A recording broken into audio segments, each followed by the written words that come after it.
इस खास विश्लेषण में बहुत बहुत स्वागत है।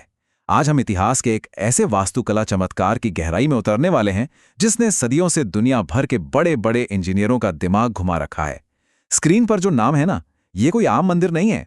हम बात कर रहे हैं एलोरा के रहस्यमयी कैलाश मंदिर की। तो चलिए सीधे इस चौंका देने वाले आंकड़े पर आते हैं। 2 लाख टन। बिल्कुल सही सुना आपने। ये कोई छोटी मोटी संख्या नहीं है। ये वो अनुमानित ठोस पत्थर है जिससे इस जगह को बनाने के लिए सिर्फ एक अकेली पहाड़ी से काटकर निकाला गया था।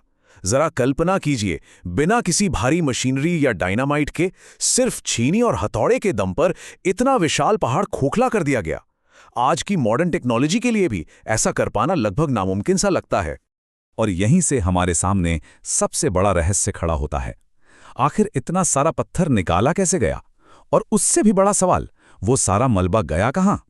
आज तक उस इलाके के आसपास इतने बड़े पैमाने पर मलबे का कोई ठोस सुराग नहीं मिला है। तो वो पत्थर आखिर गायब कहाँ हो गया?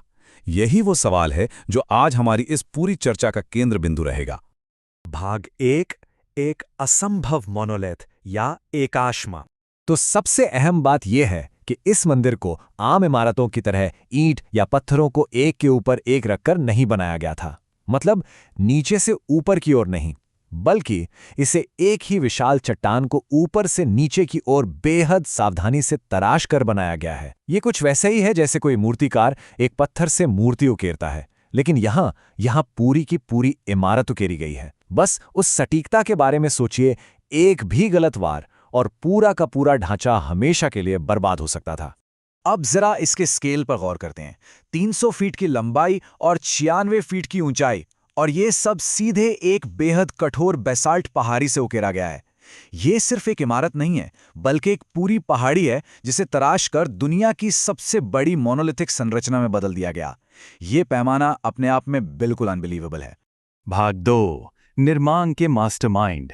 अगर हम इतिहास के पन्नों को पलटें तो पता चलता है कि आज से लगभग 1200 साल पहले इस अकल्पनीय चट्टानी कलाकृति को तराशने का काम शुरू हुआ था।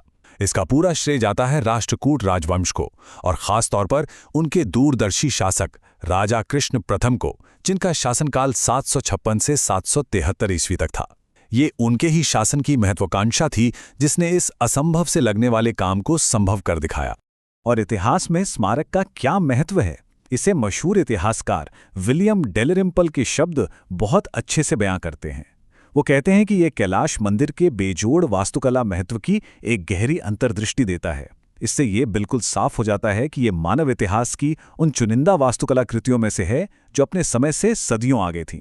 भाग 3, दिव्य वास्तुकला की चमक।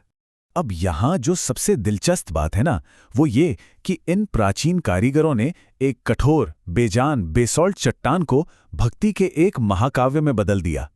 यहाँ भगवान शिव की भव्य आकृतियों के साथ साथ महाभारत, रामायण और भागवत पुराण के प्रसंगों को इतनी बारीकी से तराशा गया है कि ऐसा लगता है मानो वो प्राचीन कहानियां आज भी इन पत्थरों के जरिए हमसे बात कर रही हों।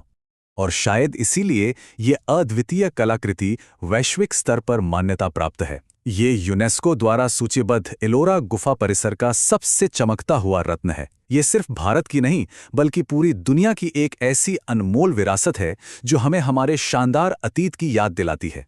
भाग 4, निर्माण का एक अनसुलझा रहस्य। खैर, ऐसे रहस्यों की वजह से इंटरनेट पर भी कई तरह की चर्चाएं होती रहती हैं। एक तरफ ये मिथक है कि इतना विशाल काम बिना एलियंस या किसी अलौकिक शक्ति के हो ही नहीं सकता। लेकिन अगर हम वास्तविकता को देखें तो ये हमारे प्राचीन भारतीय इंजीनियरों और शिल्पकारों की अनोखी तकनीक और असीम मानवीय कौशल का एक जीता जागता प्रमाण है। सबसे हैरान करने वाला फैक्ट तो ये है कि इस पूरे कंस्ट्रक्शन में बाहर से लाया गया एक भी पत्थर इस्तेमाल नहीं हुआ। जी हां, शून्य आयातित सामग्री। करीब 1.5 से 2 लाख टन पत्थर को काटकर बाहर निकाला गया, और वो सब उसी एक पहाड़ से। ये तकनीकी रूप से पूरी तरह से आत्मनिर्भर और स्वतंत्र सोच की एक जबरदस्त मिसाल है।